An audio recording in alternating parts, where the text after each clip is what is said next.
Olá, seja muito bem-vindo ao podcast Deus Sara. Muito prazer, eu sou Sara Presotto. Esse podcast faz parte da disciplina Extensão 3, que faz parte também do curso de Teologia da Unifil, orientado pelo professor Silvio Sarubatari, coordenado pelo professor Emerson Mildenberg. Hoje, para participar deste podcast comigo, eu recebo o nosso coordenador do curso, professor Emerson Mildenberg. É um prazer recebê-lo. Obrigada, professor. Eu que agradeço, Sara. Uma alegria para a gente estar aqui discutindo, falando, conversando, crescendo. Professor, quando a gente quer abordar alguma pessoa, somos novos na fé, novos na caminhada, como falar de Jesus? Como abordar alguém e falar sobre o assunto? Como iniciar isso? Muito bem. Eu acredito que para responder esta pergunta, a gente precisa ser extremamente amplo. Porque eu, particularmente, para falar do Evangelho, para falar da fé, da espiritualidade, eu procuro ser respeitoso para com as frentes da vida, de maneira um tanto quanto integral, né? Então, note, eu tive o privilégio de fazer missões. Então, eu fiz missões transculturais, eu fiquei entre os índios terenas, olha só. Só que quando eu estava nos índios terenas foi final da década de 90. Então, em algumas aldeias, as quais eu e os colegas visitávamos, tinha muitas pessoas que não conheciam acerca de Cristo. Nunca haviam ouvido falar sobre Jesus. Hoje os tempos são outros. Então, a abordagem, da mesma forma, necessariamente precisa mudar. Precisa mudar. Se nós entregarmos uma abordagem sobre Cristo, sobre a fé, sobre salvação, vida eterna, alguma coisa metafísica, nós precisamos respeitar o contexto do século XXI, sem, porém, perder os princípios das Escrituras Sagradas. Em detrimento dos valores, nós temos que conservar os princípios, e não o contrário. Então, para nós falarmos de Jesus para uma pessoa, nós precisamos saber o contexto em que ela vive, um contexto próximo, ou até mesmo um pouco da sua história. É diferente quando falamos de Jesus, do plano da salvação, do amor de Deus por meio de Cristo para um parente. Nós temos mais afinidade. Para um amigo, nós vamos usar uma outra abordagem, né? Para um desconhecido, não podemos simplesmente chegar assim, de qualquer forma, de qualquer maneira, com uma abordagem, né, um tanto quanto desencontrada com aquela pessoa.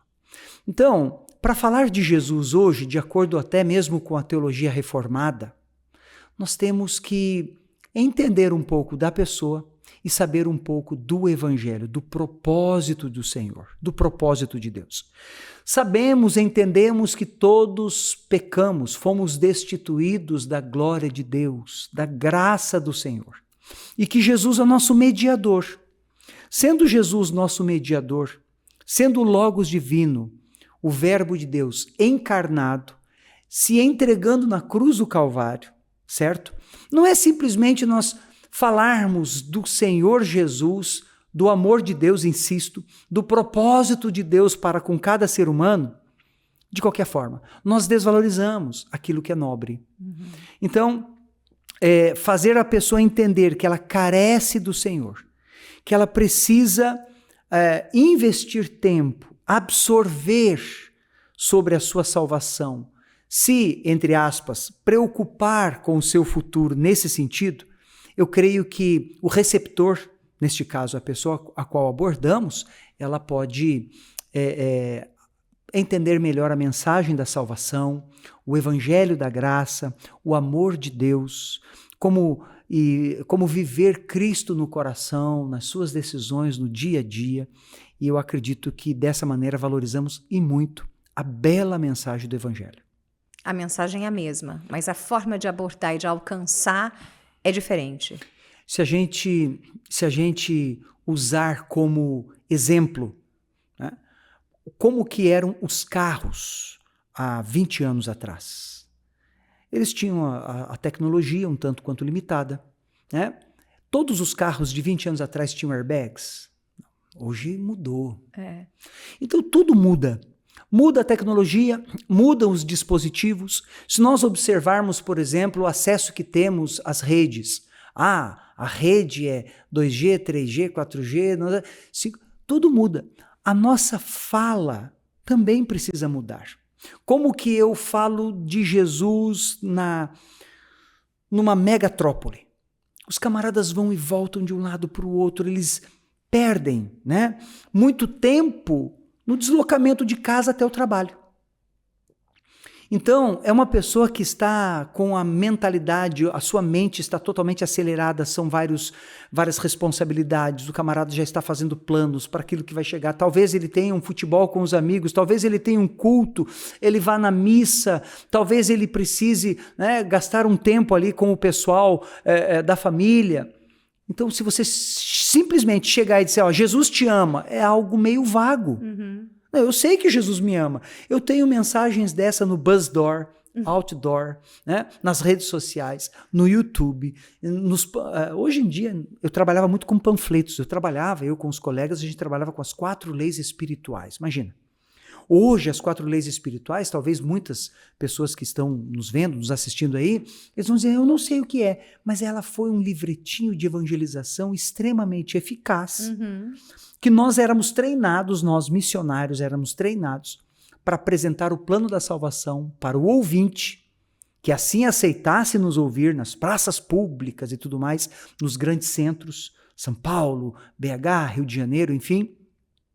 E nós tínhamos que apresentar o plano da salvação em 1 minuto e meio. Eu estou falando de 20 anos atrás, um pouco mais. Em 1 minuto e meio? 1 minuto e meio. E nós éramos treinados. A nossa disciplina de evangelização, tá? Como evangelizar com as 4 leis espirituais. Tá? Essa disciplina não versa mais nas matrizes curriculares, né, contemporâneas, né, nos cursos de teologia. Nós mesmos temos evangelização e discipulado, que a pegada é totalmente diferente. Agrega-se o discipulado, a pessoa entrega a vida a Jesus, certo? Como o pessoal costuma falar, se converte, e aí ela adentra por uma linha, por uma esteira chamada discipulado. Ok, agora eu vou ser um discípulo de Cristo. Por meio de um mentor, que vai me dizer o que devo fazer, como devo agir doravante, através desse manual de fé e de prática chamado Escritura Sagrada. Tá, nós temos evangelização e discipulado, mas antigamente não era assim, no meu tempo não foi assim. Não, o pessoal treinava a gente. Olha, você tem que fazer aqui, você não pode, faça essa pergunta. Nós tínhamos perguntas que levavam a pessoa que nos ouvia, o receptor, a responder não aquilo que queríamos, mas aquilo que aquele livretinho das 4 leis espirituais entregava na sequência. Em 1 minuto e meio? 1 minuto e meio, 1 minuto e 40. Me evangelize em 1 minuto e meio. Com as leis... Utilizando as 4 leis espirituais. Se eu lembrar. Vai, lembra. A primeira lei espiritual é a seguinte. Deus te ama e tem um plano maravilhoso para a sua vida. E aí entra os textos bíblicos. Né? Nós tínhamos, de cabeça, eu me lembro que tinha Romanos, tinha uma série de outros textos. Você poderia ler para mim? E aí a gente apresentava as 4 leis. E aí a pessoa que era abordada, ela lia o texto, né? Tal. Então aqui, e aí nós entrávamos, depois da leitura nós entrávamos. Aqui, o escritor desta carta, deste livro, deste documento sacro, né? Inspirado por Deus, que é a Bíblia Sagrada, este autor está dizendo que Deus amou você, que ele providenciou para você o Cordeiro Santo de Deus, ele providenciou a salvação, a vida eterna, papapá. E aí nós temos outras leis, que agora eu não vou lembrar. Deus te ama e tem um plano maravilhoso para a sua vida. Inclusive, posso fazer... Pode. Por que é uma que ficou gravado? Nós tínhamos, na época... Éramos todos jovens, etc e tal, e no nosso grupo tinham os solteiros. E aí nós brincávamos, só entre nós aqui. Tá? Nós brincávamos o seguinte, o pessoal dizia o seguinte, olha, se eu evangelizar uma moça bonita, eu vou dizer o seguinte, Deus te ama e eu tenho um plano maravilhoso para a sua vida. Sou eu o plano. Eu acho que até tenho aqui. Então, aí nós temos as 4 leis, e essas 4 leis a gente ia pedindo para a pessoa ler, explicávamos, e no final ela fazia uma oração entregando a vida a Cristo. Primeira lei, Deus ama você e tem um plano maravilhoso para a sua vida, né? Pois Deus amou tanto o mundo que deu o seu Filho unigênito para que todo que nele crer não pereça, mas tenha vida eterna. Mas por que você não está experimentando então essa vida abundante, né? Daí a segunda lei, Deus é santo, mas o homem pecador. Então estamos afastados. Isso, afastados do amor de Deus, do propósito de Deus. Pois todos pecaram e estão destituídos da glória de Deus. Romanos. Daí a resposta qual que é? Jesus. É a salvação, Jesus é a solução. É a solução. Deus tomou a iniciativa de ligar o abismo que nos separa dele ao enviar o seu Filho para morrer na cruz em nosso lugar, pagando o preço. Não sei o que você pegou aí, mas tem uma cruzinha, que tem a cruz entre Deus e o homem. Ele é o único caminho. Exatamente. E depois, a quarta lei, nós precisamos receber a Cristo. Pela fé e por meio de um convite pessoal. Exatamente, por meio do convite pessoal. Aí a gente diz, você aceita fazer uma oração? Que legal, eu aceito, então repita comigo. Que legal. Senhor Jesus, eu entrego. E vocês faziam isso. Você sabe que eu conheci as 4 leis espirituais por causa de você, né? Não sabia. Sim, você que me apresentou as 4 leis espirituais. Eu fiz em 1 minuto e meio, não. Mas assim, veja que nós estamos falando de uma ferramenta eficaz, fantástica, que levou muitas pessoas, de fato, a conhecerem Jesus, a salvação, a vida eterna, uma vida melhor, abundante. Não uma vida isenta de problemas, de desafios e obstáculos, sob hipótese alguma. Não versamos, né, nessa teologia de prosperidade ou coisa parecida. Vamos ter os problemas, as lutas e tal. Mas nós estamos falando de 20, 25 anos atrás, muito tempo. Hoje tudo mudou. Talvez se eu aborde uma pessoa em algum lugar central, onde haja um trânsito intenso de pessoas dessa maneira, com as 4 leis espirituais, a pessoa talvez não me dê atenção. Abertura, não te dê atenção. Muito obrigado. Pode me dar aqui, você conhece? Sim, já ouvi Jesus. Por quê? Porque hoje nós temos outros veículos de evangelização e de apresentação de Cristo. E a gente vai falar sobre isso depois. Eu vim de uma formação católica. Sou filha de ministros da Eucaristia. Cresci até numa congregação mariana, onde eu trabalhei e até dava aulas, né, para as crianças. E uma das minhas grandes dificuldades era ainda é responder, hoje como evangélica, né, protestante, calvinista, reformada, como responder para os católicos quem é Maria? Você não crê mais em Maria? Ou você não ora para Maria? Por que o evangélico não ora para Maria? Então, a questão é como a gente se posicionar em relação a Maria, mas sem necessariamente ferir. Porque eu não deixo de respeitar, ao contrário, né? A gente respeita. Foi mãe de Jesus, realmente fez o que fez, mas eu acho que às vezes fica uma lacuna, e como eu vim realmente dessa formação católica, e fica aquele respeito tão grande, e às vezes eu não sei como me posicionar. E eu sei que tem muita gente que veio realmente de uma formação católica e não sabe como se posicionar quando é questionado em relação a isso. Meu pai, como que ele teve contato com a igreja evangélica? O pai, muito católico, e o meu pai, ele cantava comigo, eu era bem criança, eu me lembro. Ele cantava, ele rezava comigo, né? Ele tinha todas as imagens, muitas imagens, e de repente nós fomos agraciados pelo Senhor por meio da oração de um pastor. Minha irmã, que ela é 3 anos mais velha do que eu, então, né, eu me lembro, ela gritava de dor no ouvido. E eu era muito criança, sei lá quantos anos eu tinha, 4, 5. E a minha irmã, ela, assim, tinha muitas dores de ouvido. E chegou um tempo lá, um período que ela estava numa crise muito grande. E aí, meu pai estava passando, assim, em frente de uma igreja evangélica, e ele bateu e falou, vem cá, eu queria que você rezasse, orasse, fizesse uma prece pela minha filha, porque eu vou na sua casa. E o pastor foi bem recebido. Ele orou, e ele ungiu um óleozinho que não tem nada de mágica, é simplesmente, né, um princípio que usamos também, aquele que está enfermo, seja ungido. Né? E aí, ele ungiu, e a dor passou, de acordo com o depoimento da minha própria irmã, e estava todo mundo em festa naquela final de tarde e começo de noite. Meu pai, ele começou a frequentar a igreja. Né? E aí ele começou a se distanciar da Igreja Católica Apostólica Romana. Mas nunca, da mesma forma, ele nos ensinou ou passou alguma coisa para não respeitarmos. Como que eu vejo essa questão?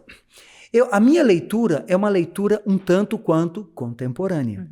Não posso sair disso, né? O mundo está em franco desenvolvimento.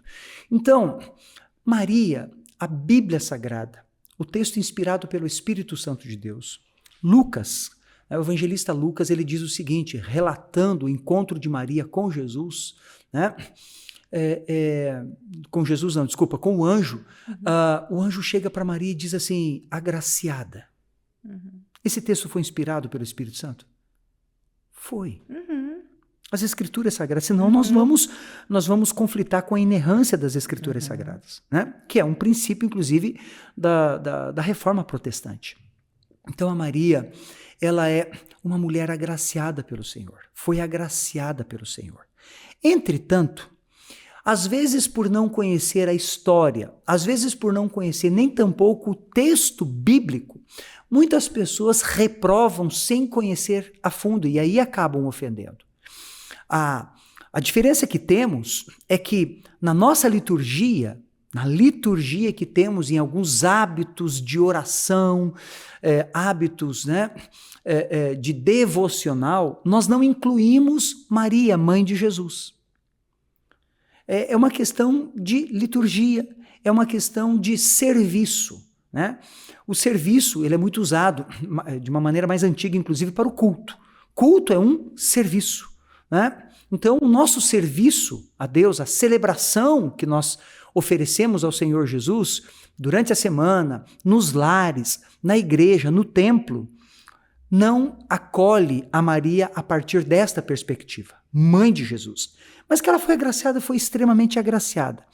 Então, se alguém nos indagarmos, por exemplo, se alguém me indagar a respeito disso, como já fui indagado várias vezes, milhares de vezes, é dessa maneira que eu procuro explicar este contexto, né? Agora, desrespeitar, não podemos. Nós temos que ensinar, né, o porquê, verbalizar o porquê que no nosso serviço, no nosso culto, na nossa liturgia, a Maria não tem, entre aspas, de novo, este espaço. Mas que ela foi uma mulher do Senhor, imagina, escolhida por Deus. Né? Mas agora nós não oramos a Maria, nós não rezamos a Maria, porque o apóstolo Paulo fala ao seu discípulo da fé, Timóteo, que há um único mediador entre Deus e os homens, Jesus Cristo. Então nós respeitamos isso. Né? Calvino, que você falou há pouco, o Calvino ele nunca desconsiderou a mãe de Cristo, Maria. Né? Não, ele nunca desconsiderou. Mas ele vai, na verdade, expor por meio dessas palavras, das suas palavras, dos seus escritos, com uma riqueza de detalhes muito maior do que essa que eu estou falando, que na verdade eu estou até resumindo alguns reformadores, né? Ele vai falar dessa maneira. Em suma, não desrespeitemos, né? Expliquemos o porquê ela não faz parte do serviço, expliquemos por que ela não faz parte do nosso devocional. Expliquemos por que ela não faz parte da nossa liturgia. Ótimo. Salvação. Fé e obras, fé mais obras, só a fé, só obras. Meu Deus! A teologia reformada, ela tem as 5, né, aquele acróstico, TULIP, em inglês, inclusive. Né? Então, este acróstico, né, é para falar exatamente como dispõe a teologia reformada. Depravação total, eleição incondicional, expiação limitada, né, sacrifício ilimitado. Nós estamos falando da teologia reformada. Graça irresistível e perseverança dos santos. Claro que isso aqui dá pano para manga. É um leque que se abre de comentários, conceitos, né? É um leque que se abre de possibilidades de mergulharmos, né, nesses 5 pontos do calvinismo que faz parte da teologia reformada. Veja, a teologia reformada, ela fala sobre a graça. Só há um meio de adentrarmos no Santo dos Santos. Só há um meio de adentrarmos, eu vou usar uma outra expressão, nos mistérios de Deus. Por meio de Cristo Jesus e por meio da sua graça. Né? O seu sacrifício vicário, a graça que nos alcançou, a presença de Deus, o seu Espírito Santo que tocou no coração de uma maneira irresistível a título de darmos ouvidos, quando alguém vier falar para nós de Jesus, como falamos há pouco, em minhas considerações, de uma maneira bastante contemporânea, né? Não daquela maneira mais primitiva, mas de uma maneira mais aprimorada, como manda o século XXI, né? Com todos os recursos que temos, de oratória, de discurso, de conhecimento bíblico, por meio de comentários de autores, né? De autores de grosso calibre, né? Então, esta graça, esse toque do Espírito Santo, ele não tem como eu resistir. E eu ouço a mensagem do Evangelho. Essa mensagem ocupa um espaço no meu coração. Agora, Jesus está no centro da minha vida.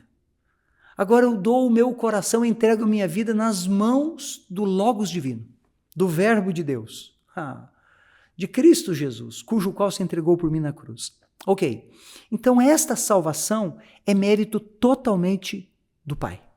É mérito totalmente de Deus, né? Que me amou de tal maneira, João 3,16, que entregou Jesus, né? É por isso que eu insisto e até reitero, Sara, que o Evangelho, ele é tão lindo, maravilhoso, puro, eficaz. Ele é assim, diferenciado. Mas, se ele estiver nos nossos lábios e nós tivermos uma leitura bíblica empobrecida, limitada, nós vamos entregar algo um tanto quanto limitante. E vai soar, talvez, nos ouvidos daqueles que ouçam o seguinte: nossa, que coisa ruim, eu quero aproveitar a vida, mas eu posso aproveitar a vida com Cristo. Agora que eu vou aproveitar a vida, porque agora Jesus mora no meu coração, agora meu nome está no livro da vida no céu, diante dos olhos do Pai, né? Então a nossa salvação, ela pertence a Deus. A nossa salvação é entregue a mim por meio de Cristo Jesus, providenciada por Ele antes mesmo da fundação do mundo, né? E as obras, elas fazem parte da mudança que eu tenho no meu coração. As obras agora, Tiago vai falar bastante sobre isso, inclusive Martinho Lutero, ele tinha certas restrições com a epístola de Tiago, porque Martinho Lutero, ele foi impactado, né, com Romanos, o justo viverá da fé, por sua fé. Então Martinho Lutero fica todo impactado, né? Um monge, um camarada extremamente versado nas escrituras, né? Nas línguas originais. O Martinho Lutero, que coisa!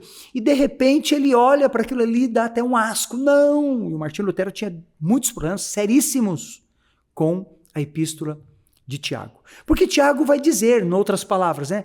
Mostra-me a sua fé, que eu mostro a minha fé por minhas obras. Então eu tenho um pequeno, eu não diria hiato, mas uma pequena possibilidade de pegar esse texto um tanto quanto fora do contexto e usar como pretexto para dizer que as obras,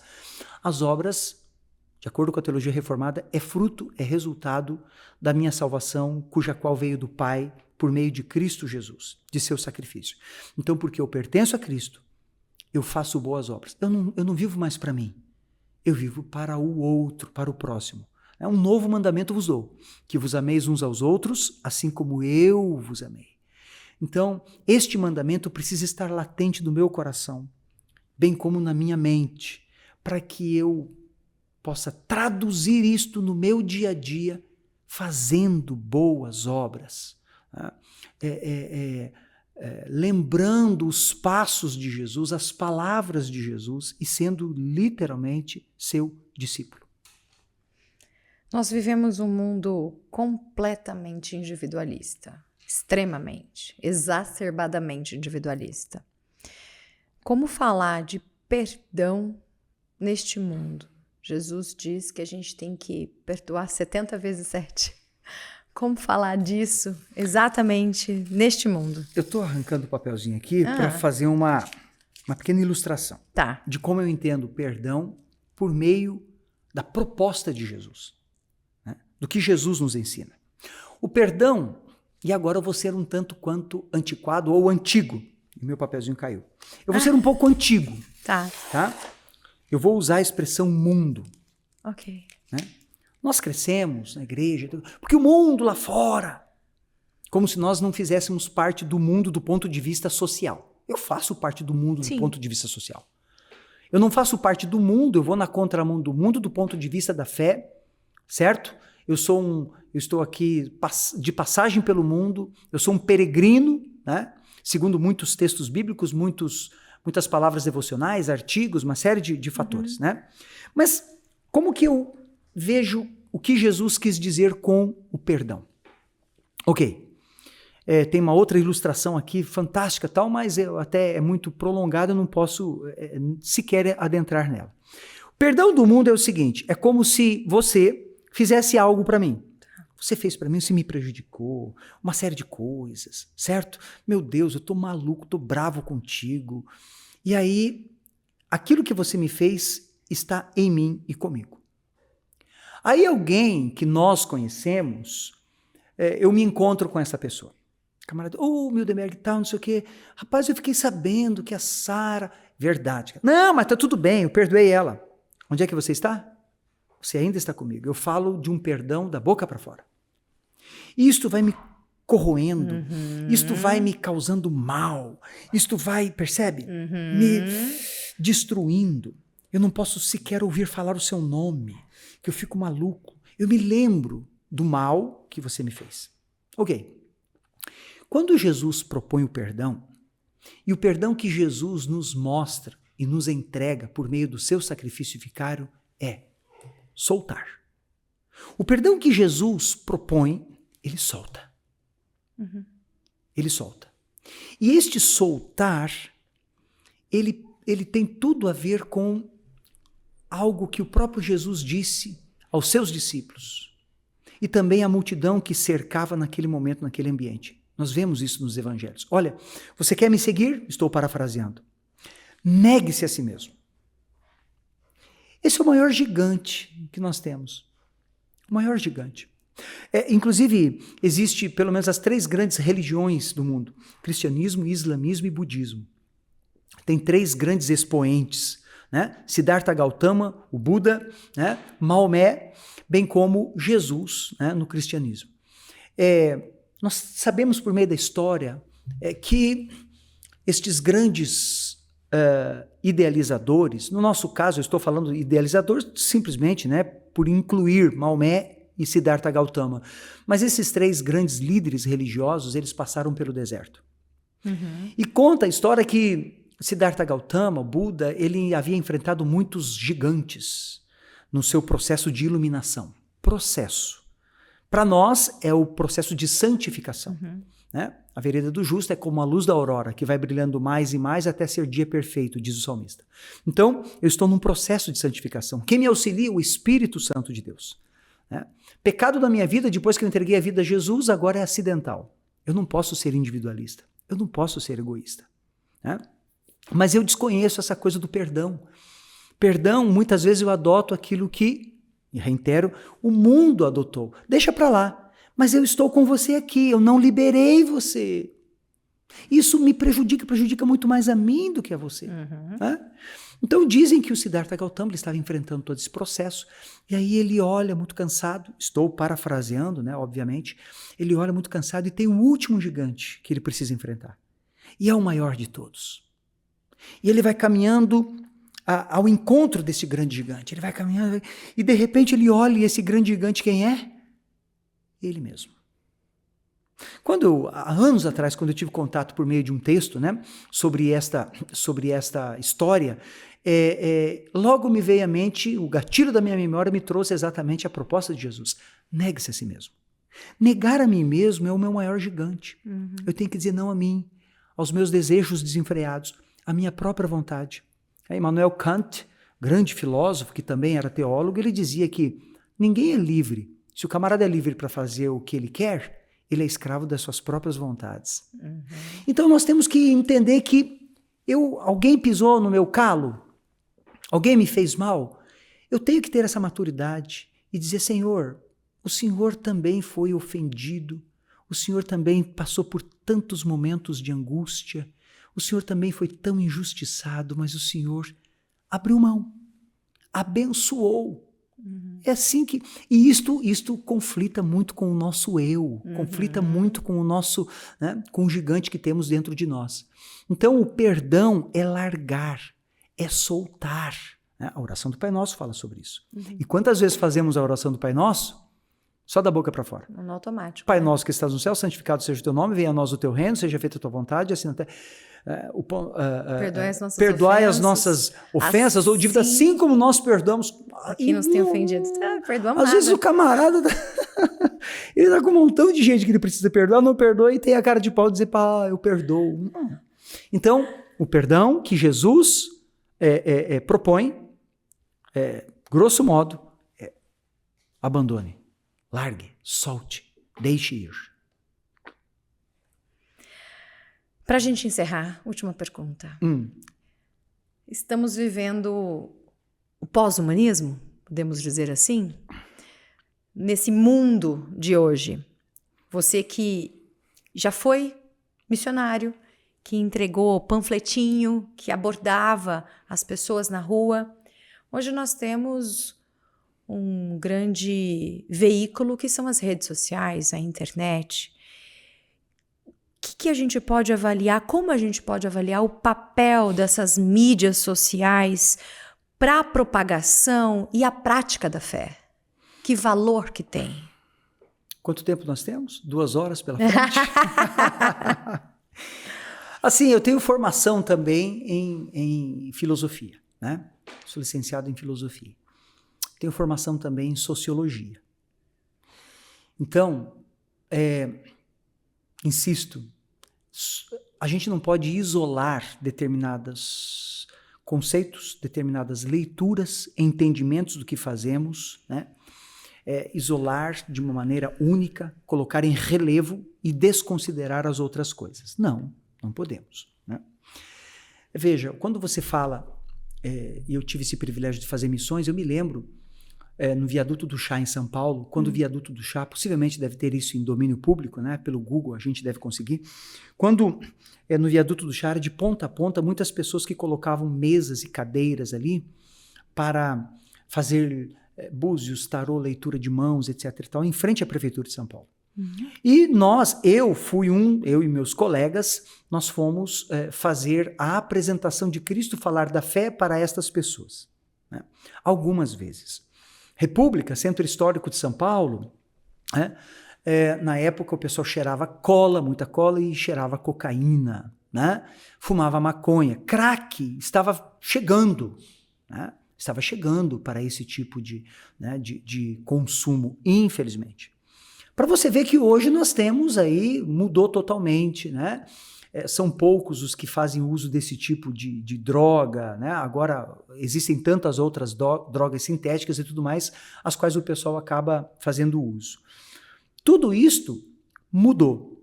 Quando a gente chegava para falar de Jesus, do plano de Deus, do plano da salvação para uma pessoa dessa, que não agrada os olhos do Pai Celestial, vendo um filho, o qual é a imagem e semelhança, né? Naquela situação, muitos davam ouvidos. Hoje, como você bem coloca, nós temos as redes, nós temos a tecnologia em nosso favor.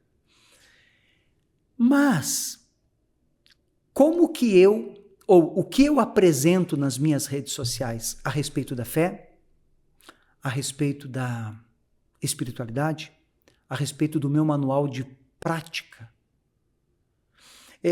Existem muitas religiões. Cada religião vai ter, de certa forma, uma prática.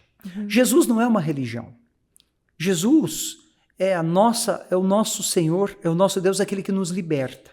Então, eu particularmente não sou um religioso. Né? Eu entreguei a minha vida, sou pastor, né? Mas não sou um religioso, ritualista ou coisa parecida. Né? Então, o meu manual são as Escrituras Sagradas, é a Bíblia Sagrada. Ok. Agora, se eu apresento nas redes para um público que às vezes não adentrou, não entendeu, que eu não posso ser individualista, eu não posso não perdoar.